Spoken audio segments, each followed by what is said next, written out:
Find the cosine inverse of the cosine of 5 pi over 3.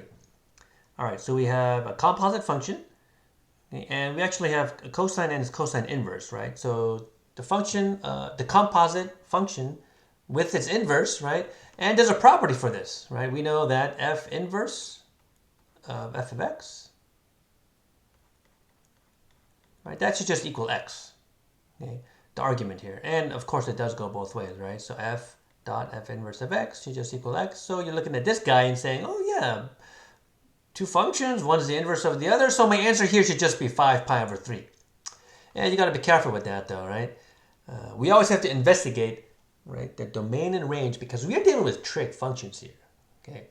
So what do we mean by that? Well, for cosine, right? So for cosine inverse, if let's say cosine inverse of y is equal to x, it turns out that x, right, for cosine inverse only, right, for sine and for tangent it's different, but for cosine inverse, the angle, right, this angle must be between 0 and pi, okay?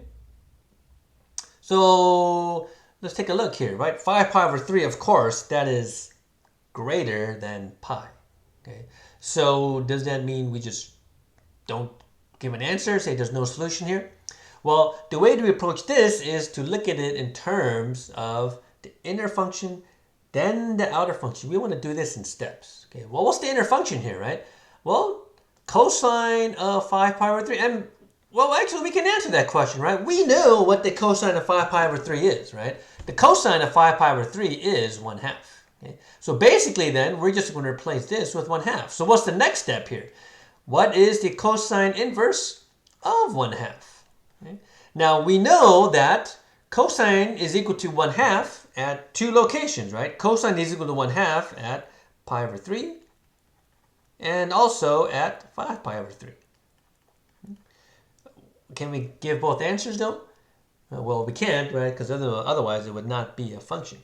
So we have to determine which one to select. Well, how do we know which one to select? It's based on the domain that we've restricted. The angle has to be greater than 0 and less than pi. Basically, that means that x is either in quadrant 1 or x, the angle, is in quadrant 2. Okay? Well, let's take a look then. Well, I know that this is in quadrant 4, so that can't be it.